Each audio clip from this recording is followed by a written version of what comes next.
Nah, ini kita jalankan override mode ya, override mode. Nah, di sini kita ada override CPU core voltage. Nah, untuk override CPU core voltage ini kita rubah.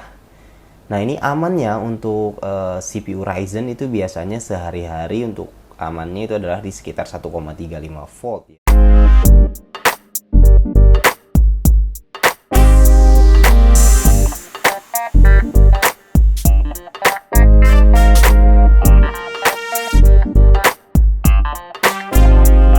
Assalamualaikum warahmatullahi wabarakatuh. Ketemu lagi di layar desktop bersama saya Andriana Nugraha. Dan kali ini kita akan jawab nih beberapa pertanyaan dari teman-teman mengenai overclocking ya. Kita akan buatkan tutorial melakukan overclocking terutama untuk platform AMD, dalam hal ini menggunakan AMD Ryzen. Namun sebelum kita mulai video kali ini, bagi teman-teman yang belum subscribe channel layar desktop, bisa diklik dulu tombol subscribe-nya dan loncengnya sekalian ya, untuk support terus channel ini ke depan agar lebih berkembang lagi. Oke. Gimana sih overclocking menggunakan AMD Ryzen, seperti apa? Nah, kali ini kita akan bahas tutorialnya, yaitu di sini kita akan gunakan AMD Ryzen 5 3600 XT dengan motherboard yang kita gunakan adalah MSI MAG B550 Tomahawk. Seperti apa overclockingnya?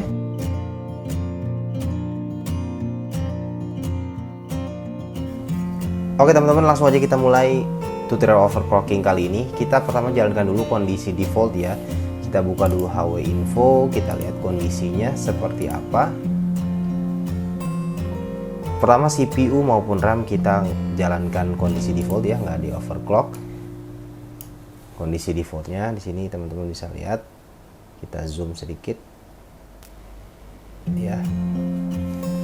Di sini CPU-nya masih kondisi 3725 MHz ya, 3,8. Kemudian temperaturnya kita lihat masih 35 sampai 40-an ya, kondisi idle-nya. Kemudian RAM kita lihat masih 2400 ya, ini jadi belum ada dijalankan XMP sama sekali ya. Jadi masih apa adanya. Walaupun RAM-nya sendiri sebenarnya yang kita gunakan di sini 3200 MHz, tapi karena nggak jalan XMP jadi running di 2400. Oke, ini untuk HW infonya. Kita coba jalankan sekarang Cinebench R15 ya.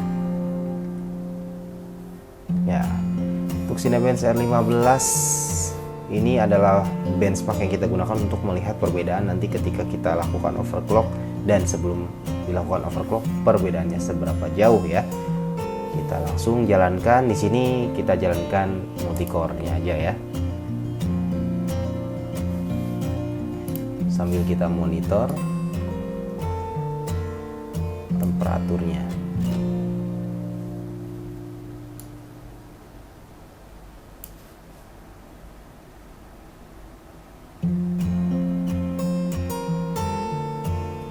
Kita lihat ini kondisi defaultnya, temperatur sekarang maksimal menyentuh 74 derajat Celcius ya. Ya, 74 derajat Celcius dengan hasil 1653 CB ya. Ini nilai yang cukup lumayan. 1653 CB kondisi default ya, CPU maupun RAM-nya. Oke.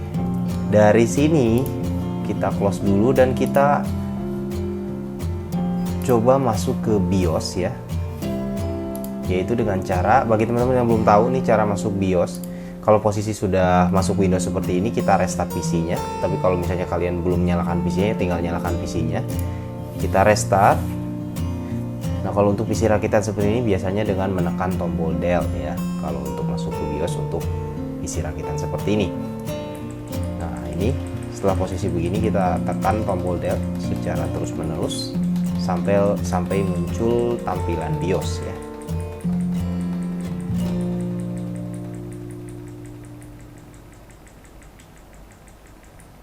Oke, ini adalah tampilan BIOS ya dari MSI ya.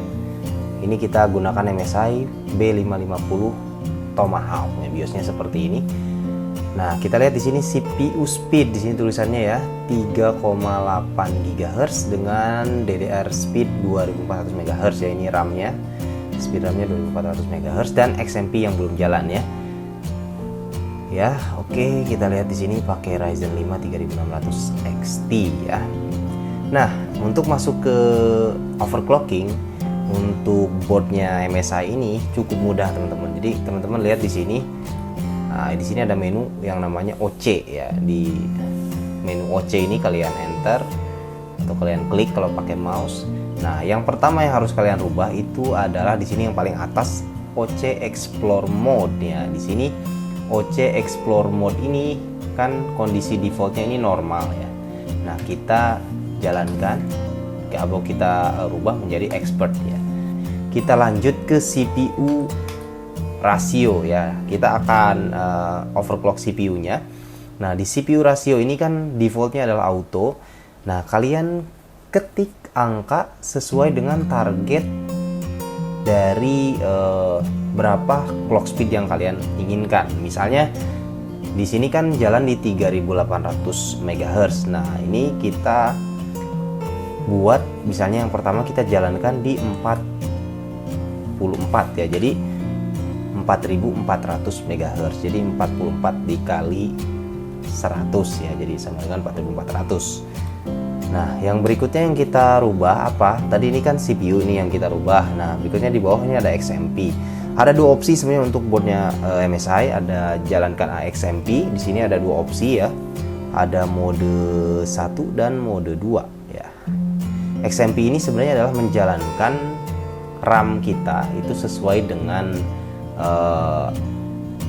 kecepatan aslinya ya. Jadi kalau RAM di sini kita gunakan 3200 MHz ya, dengan timingnya adalah 16 18 18 38. Nah, kita gunakan sementara untuk kali ini kita gunakan XMP aja. Jadi nggak gunakan overclock manual, ataupun ada opsi lain yaitu memory try it. Nah, di memory try it ini juga bagus. Di sini banyak pilihan untuk berapa frekuensi yang bisa kita jalankan dengan timing yang udah banyak pilihannya juga di situ. Nah, tapi untuk ininya sih saya rasa kita jalankan XMP aja dulu ya.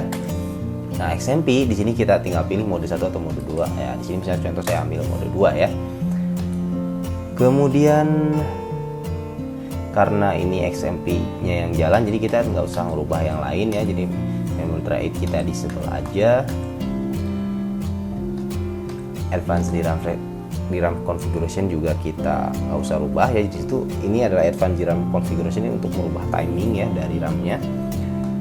Kemudian nah ini kita masuk ke, tadi kan kita sudah naikkan ya dari 3,8 GHz defaultnya ke 4,4 GHz. Nah, untuk parameter berikutnya yang penting untuk overclock CPU adalah CPU core voltage ini ya, atau CPU V-core. Nah, di sini kan posisinya jalan auto ya. Nah, ini kita jalankan override mode ya, override mode. Nah, di sini kita ada override CPU core voltage. Nah, untuk override CPU core voltage ini kita rubah. Nah, ini amannya untuk CPU Ryzen itu biasanya sehari-hari untuk amannya itu adalah di sekitar 1,35 volt ya. Oke, kita bikin 1,35 volt. 1,35 volt. Nah, kemudian ada lagi adalah CPU NB atau SOC voltage-nya. Ini juga sama, kita bikin override mode, dan untuk override CPU NB atau SOC voltage-nya itu amannya di sekitar 1,1 sampai 1,15. Ini kita coba 1,1 aja ya, 1,1 volt. Oke, yang lainnya kita nggak usah rubah. Nah, berikutnya di RAM voltage ini kan masih jalan auto nih ya. Nah, kalau RAM ini sebenarnya secara spesifikasi yang kita gunakan itu adalah running di 1,35 volt. Jadi untuk kestabilannya di sini kan jalan auto, kita sebaiknya kita jalankan di 1,35 aja sesuai dengan spek dari RAM-nya itu sendiri ya. Oke, sampai di situ udah semua ya. Jadi ini udah semua kita rubah. Jadi tadi kita satu-satu kita sebutin lagi. Yang pertama adalah OC Explore mode-nya dari normal ke expert. Kemudian CPU rasionya ya, dari auto kita rubah menjadi 44, artinya adalah 4400 MHz atau 4,4 GHz ya. Kemudian XMP kita jalankan ya, XMP kita jalankan, yang lainnya nggak kita sentuh untuk RAM. Kemudian CPU core voltage tadi kita ubah ya dari auto ke override mode, dan kita ganti CPU core voltage-nya ke 1,35 volt ya. Dan juga CPU NB atau SOC voltage-nya juga kita rubah overrun mode dengan voltase kita setting 1,1 ya. Ini masih bisa kalian ubah sedikit-sedikit lah ya. 1,35 ini masih bisa ya, plus minus kalian bisa setting ya. Kemudian juga CPU SOC voltage juga bisa kalian ubah 1,1 sampai 1,15 lah ya, untuk amannya untuk keseharian. Oke, setelah seperti ini kalian langsung tekan F10 ya. Dan di sini ada beberapa perubahan-perubahan yang tadi kita lakukan. Kalian cek apakah sudah benar ini, atau takutnya tadi ada yang kepencet nggak sengaja, yang sebenarnya nggak kalian ingin rubah tiba-tiba berubah gitu kan. Di sini untuk kalian cek terlebih dahulu. Kalau udah oke semua tadi yang kalian ganti, memang benar-benar kalian ganti, nggak salah pencet ya, langsung kita tekan yes dan kita lihat apakah masuk ke BIOS atau enggak. Sebelum masuk jangan biarkan booting dulu, tekan delete lagi, kita lihat apakah masuk BIOS dengan frekuensi yang kita harapkan atau enggak. Kita lihat.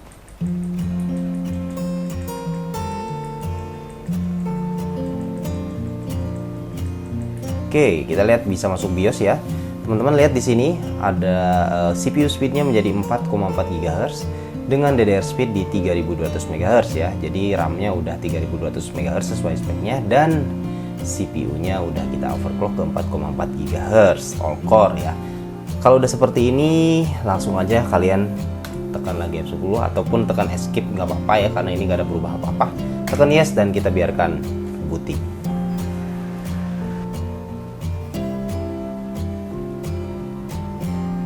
Oke, bisa booting ya. Kita lihat akan masuk ke Windows.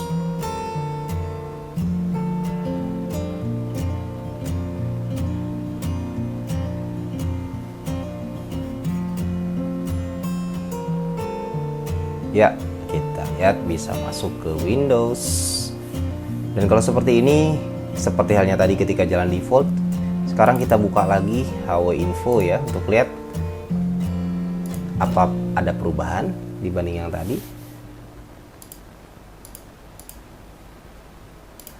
Oke, teman-teman lihat di sini. Kita zoom dulu. Oke, kelihatan nggak nih? Ya, kelihatan ya, 4,4 GHz ya teman-teman, 4,4 GHz. Kita lihat kondisi idle-nya, temperaturnya kita lihat naik ya, jadi agak tinggi 40 sampai 50-an. RAM lihat 1600 ya, berarti 3200 dia jalannya ya. Dan timing ini ya 16 18 38 ya. Oke, kalau udah seperti ini, kita jalankan lagi Cinebench R15 ya. Cinebench R15 kita jalankan lagi, dan kita jalankan CPU multicore-nya ya. Sambil kita lihat di HW Info, adakah perubahan. Yang kita perhatikan di HW Info itu voltage-nya kita lihat, dan temperatur yang paling penting ya. Kita lihat temperatur sekarang sudah 77 ya, 77 derajat, 78, hampir 79. Sementara tadi kalau teman-teman ingat, kondisi defaultnya maksimal adalah 70 berapa tadi? 73 atau 74 ya. Nah, sekarang temperatur maksimalnya ada di 78,8 derajat Celcius. Berarti cukup tinggi, naiknya sekitar 4 sampai 5 derajat dia naik ya dibanding yang ketika jalan default. Dan hasilnya adalah 1709. Jadi naik berapa poin itu? Dari 1653. Jadi naik sekitar 56 poin ya. Lumayan ya. Kita lihat ada kenaikan. Tapi coba lagi, sekali lagi ya. Kadang-kadang hasilnya suka fluktuatif sih. Jadi kita lihat.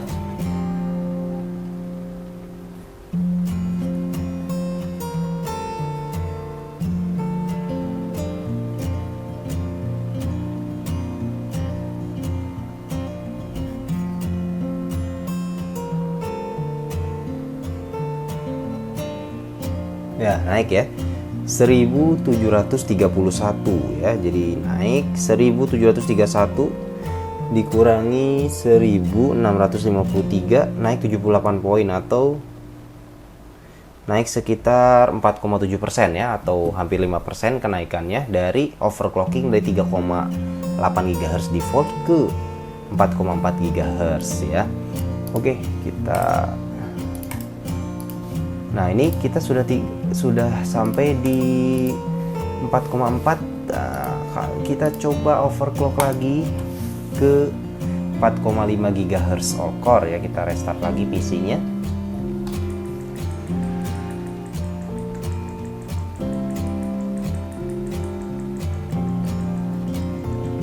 Dan masuk ke BIOS lagi, di sini 4,4. Nah, kalau udah seperti ini, tadi kan teman-teman lihat itu cukup stabil ya di 4,4 GHz. Jalankan Cinebench R15, nggak ada crash, nggak ada blue screen, berarti settingan di BIOS kita untuk overclocking itu cukup oke ya di situ. Nah, sebenarnya sih ada cara lain yang lebih bagus lagi sebenarnya, itu dengan melakukan stress test, misalnya pakai Prime 95 atau misalnya AIDA 64 ya. Tapi ya di sini untuk cara cepatnya kita jalankan Cinebench saja udah cukup ya. Kalau jalan Cinebench bisa lolos, bisa lewat dengan lancar, nggak ada crash, nggak ada blue screen, berarti itu overclockingnya bisa dibilang sukses ya. Nah, berikutnya kalau 4,4 GHz misalnya kalian rasa masih kurang, coba kalian jalankan lebih tinggi lagi. Dan kita coba di sini kan 44, kita coba 45 ya. Nah, di sini kan merah nih teman-teman. Sebenarnya ini tandanya kalau kata MSI ini ketinggian nih 45 nih gitu kan, dia ada tandanya dia udah melebihi. Tapi ya nggak apa-apa, karena saya udah coba ini aman ya, dan banyak orang juga udah coba 4,5 GHz itu untuk 3600 XT masih kondisi aman ya. Oke, jalan 45. Kemudian apalagi yang dirubah? Yang pertama, nggak usah dirubah dulu apa-apa, cuman ini aja yang menjadi 4,5 ya, jadi 4,5 GHz. Untuk CPU core voltage-nya kita tetap 1,35 volt dulu. Jadi coba jalankan dulu, kalau misalnya nanti ada blue screen atau crash baru agak kita naikin dikit. Tapi kalau aman-aman aja kita tetap setting di 1,35 gitu ya. Oke, kita tekan F10 dan enter ya. Apakah masuk ke Windows? 4,5 GHz all core ya. Untuk Ryzen 5 3600 XT ya, masuk Windows ya. Dan scannernya tetap sama tadi, jadi kita jalankan Huawei Info dulu untuk lihat kondisinya seperti apa, dan kita jalankan lagi Cinebench R15. Oke, kita udah masuk lagi di Windows-nya, kita jalankan lagi Huawei Info.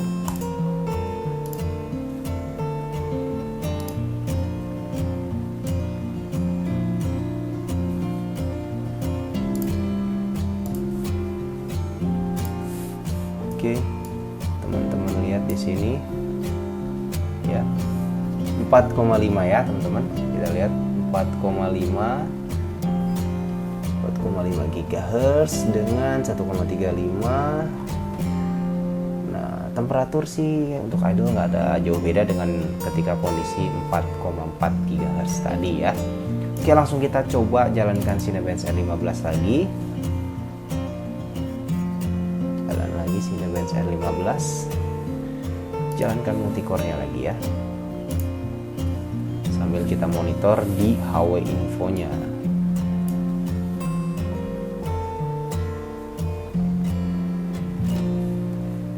Kita lihat temperatur sekarang masih aman ya, masih di 78, naik sedikit 79 ya. Tadi kan 78,8 maksimal, sekarang udah nyentuh 80 ya, 80,3 maksimalnya.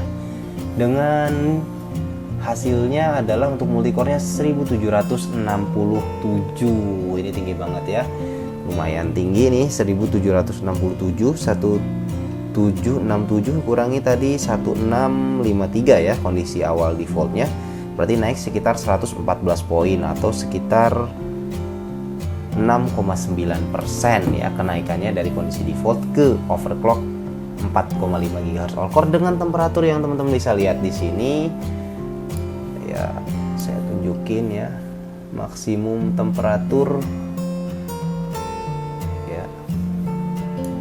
Maksimum temperatur di 80,3 untuk CPU dan Untuk VRM malah rendah ya, masih di 40,5 VRM-nya. Jadi luar biasa nih ya untuk B550 Tomahawk.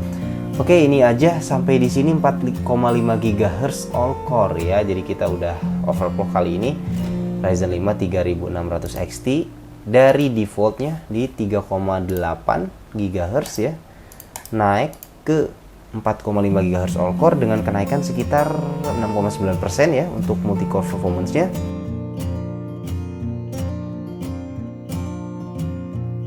Oke teman-teman, itulah tadi tutorial overclocking-nya ya menggunakan Ryzen 5 3600 XT dan juga MSI B550 Tomahawk ya. Jadi buat kalian nih yang masih ragu untuk melakukan overclocking, mungkin ada baiknya kalian pelajari dulu. Kalau udah yakin baru kalian lakukan overclocking. Jangan sampai kalian tanpa mempelajari dulu ilmunya kalian langsung melakukan overclocking, itu bisa beresiko ya untuk komponen PC kalian. Jadi kalian harus pastikan dulu kalian mengerti, kalian pelajari baru kalian lakukan overclocking. Nah, gimana kalau misalnya kalian gagal nih dalam melakukan setting-settingnya seperti yang tadi? Misalnya kalau gagal seperti apa sih? Nah, kalau misalnya sampai gagal itu ada beberapa resiko sih. Yang paling ringan ya nggak bisa booting, nggak bisa masuk Windows. Yang agak sedikit ini nggak bisa masuk ke BIOS sama sekali ya. Jadi sama sekali PC-nya nggak bisa masuk ke BIOS. Kalian nggak bisa atur di BIOS lagi gitu kan. Nah kalau udah seperti itu kalian harus clear CMOS, itulah ya yang paling ini. Tapi efeknya kalau misalnya terlalu ekstrim sih memang bisa menyebabkan kerusakan pada komponen. Nah tapi untuk yang ekstrim di situ saya rasa sih kalau kitanya udah memang mempelajari sedikit-sedikit sih saya rasa nggak akan sampai ada yang fatal seperti itu ya. Intinya kalian harus tetap pelajari dan hati-hati dalam melakukannya ya. Jadi itu aja untuk video kali ini, mudah-mudahan bisa bermanfaat buat teman-teman di rumah. Kalian bisa tulis komentar di kolom komentar ya, pengalaman kalian seperti apa, kendala kalian seperti apa selama ini dalam melakukan overclocking. Mungkin kita bisa sharing dan bisa saling membantu nih di antara subscriber ataupun viewernya dari layar desktop ini. Oke, terima kasih teman-teman sudah menonton. Sampai jumpa di video berikutnya. Assalamualaikum warahmatullahi wabarakatuh.